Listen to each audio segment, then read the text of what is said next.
Yeah, I saw all the tapes, and Melissa McCarthy had the fourth best tape at best for mine. So, I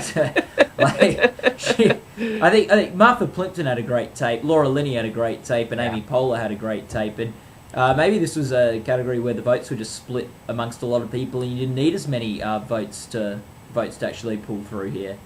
I'm glad that a comedic performance won, but whoever in the chat room said that they didn't really laugh at her performance, I didn't really either.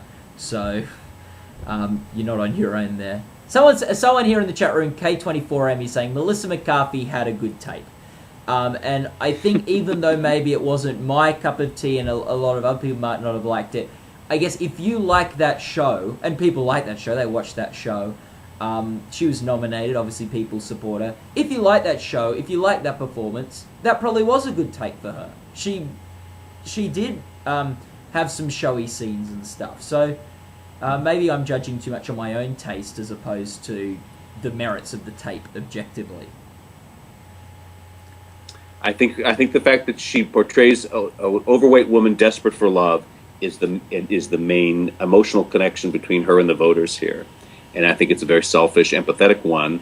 And I agree that the episode wasn't that strong, but there are all these other factors that come into play now that we have this new voting system. You know, part of the way we judge these things is a little old-fashioned, because prior to the year 2000, when everything was judged by episodes as well, they were seen in very closed environments. The voters would be seated in a hotel room. There would be monitors in the room making sure that they watched the episode, etc. And they had to vote immediately after viewing. And so that's why we would see upsets over The Sopranos, a kind of cynical show by The Practice, which had emotional tug to it. But after the year 2000, there's now some distance between viewing the tapes and voting. You can take a few days, and you can, or even not watch the tapes and sign the affidavit claiming that you did. These other factors, buzz and momentum and cool factors and empathy and all of that, enter into it now in a big way. And it's hard for us to measure it out, because sometimes when we see a strong tape come through, like Kira Sedgwick last year, we knew that suddenly she was a real contender, and she won last year based on her episode.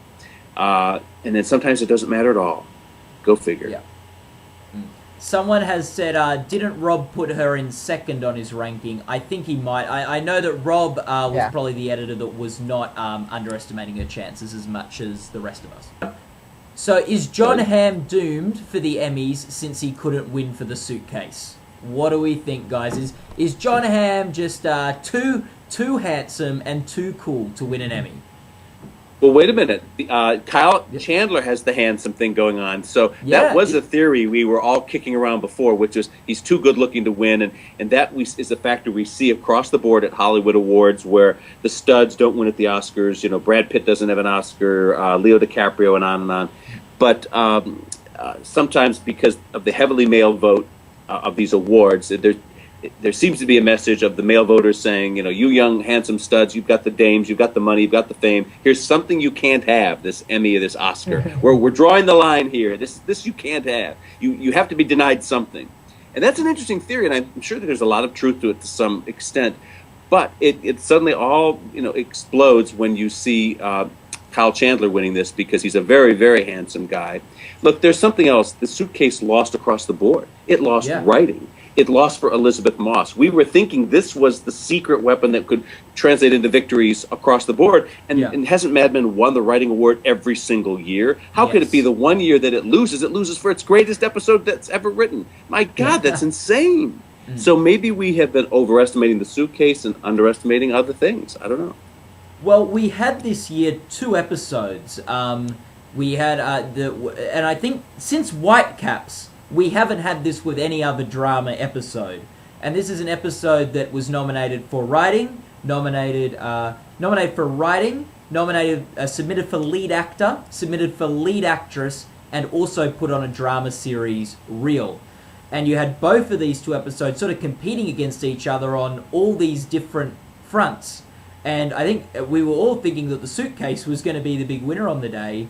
Yet it was the Friday Night Lights final that ended up taking out 2 of those 4 awards. So that's quite interesting. And we haven't seen. So obviously both of these episodes were very strong and both had a lot of support. But Connie Britton's performance in the finale of Friday Night Lights is actually more demonstrative, more heartrending than Kyle Chandler's. So here's the same episode that translates into a win for lead actor in writing, but not for her. Yeah, that's interesting. Do you guys think Connie Britton may have come closer than we perhaps would have thought before the Emmys? Possibly. I mean, that it's probably less that they rejected her, and more that they were, that Juliana Margulies was so strong in that category. Yeah. So do you think does Jon Hamm need another suitcase to win, or can he never win now because he's had the suitcase? If he can't win for that, he can't win for anything. I don't think he's that likable. I think it goes back to what we were talking about earlier, that he's a little cold-hearted, a little selfish, and it's one of the attributes of his character. I think he does have an endearing side to him, but he is, poor Kyle at the end of Friday Night Lights is losing his job, he's losing his daughter, he's losing his hometown, he's losing his life, and he's going with his wife to a place where they don't have Southern accents. And it's a whole different life, and you really felt for him in a very, very empathetic way. But Hamm, I guess not. Yeah, we saw Steve Carell enter the club of great characters to never win an Emmy. With Jed Bartlett from The West Wing and Jane Kaczmarek from Malcolm in the Middle. We see these great characters get nominated, never win. And it looks like we've got quite a few in that drama lead actor category that are looking like they might be joining this club, because you've got Hugh Laurie, who's lost 6 from 6. You've got Michael C. Hall, who's lost about 4 or 5 times for Dexter, and then another time for 6 Feet Under, but that's a different character. And then you've got also, who's the other? Jon Hamm that we've been talking about. So we've got these 3 guys. Those 3 guys aren't all going to win an Emmy at some point. There's a very good chance that none of them are going to win an Emmy for these particular characters. So we could be seeing a very crowded sort of list of these sort of just great, iconic, multi-nominated characters missing out on Emmys. I think Hugh Laurie is probably done. I think this might have even been the last chance they give him. I'm not even sure they'll nominate him next year. But I do still think Jon Hamm and even Michael C. Hall, I think they've got a shot. I mean, it depends on how their shows go. I mean, if Dexter has another really buzzed about season, I can see Michael C. Hall pulling it off. But it does seem like it's an uphill battle for them. Yeah, I could never see Hall winning. That character is just too low key. The smoldering volcano role. He's so quiet as a personality type. I don't see that translating. By the way, here's a fun little story for gossip for you. After the Emmys were over, I had a TV segment I had to do right across the street at the end of the red carpet where the Nokia theater hits the road. And so I'm kind of walking out there, and there's a group of people standing out there. And apparently, Steve Carell and Hugh Laurie had just walked by. Now, pretend the carpet is right behind me as I'm coming out of there, and how they described it, they did it wordlessly, was to say, and they turned left, which means they went to the car park instead of turning right, which was to the governor's ball. And apparently, they were both really angry, these scowling looks. Now, I can understand Steve Carell because he's been hearing from all of us pundits that he's going to win. But do you think by now that Hugh Laurie would get it, Yeah. I guess the one great for all these 3 actors is that there will be a series final of House. There will be a series final of Mad Men. There will be a series final of Dexter. Paid off for Kyle Chandler, the series final. He didn't have a really shouty sort of performance that he won for. Then on the other side of the coin, you do have Martin Sheen, who submitted his series final, which was a very emotional, sympathetic performance that didn't win. But I think perhaps, some of these, especially Hugh Laurie, I think the only chance I see him winning now is with a good series final. And that's if he is still getting nominated at that point. I know House is probably feeling like a pretty stale show to Emmy voters. But then again, if they nominate Mariska Hargitay every year, Hugh Laurie's probably... Your dear friend. Hey, let's talk about this Barry Pepper thing. None of us saw this coming. No. What happened? Yeah, I have no idea. I don't know. I almost fell out of my chair. And I haven't seen the Kennedys. I think I haven't seen Kennedys or Thurgood in that category. But I mean, of all the actors in that category, if I could have put actual money on someone losing, it would have been Barry Pepper in that category. Well, I did see the Kennedys, and I really liked it. I think the History Channel was so stupid to buckle under the Kennedy fans wanting this fawning portrayal of history. My only theory is that Barry Pepper really nailed Bobby. I mean, in terms of an impersonation, it was kind of creepy at some points. He had the belligerence and the cockiness and all of that. And there are some angles when the camera hit him just right, you could almost think it was Bobby. Maybe that was it, but the performance itself wasn't that remarkable, I thought. I don't know. Well, I haven't seen any of the miniseries. I did see Thurgood when I was in New York on Broadway, which wasn't the TV performance, but I was very impressed by Lawrence Fishburne there, so part of me would have liked to see that just for sort of, I remember when I saw him on Broadway do that performance.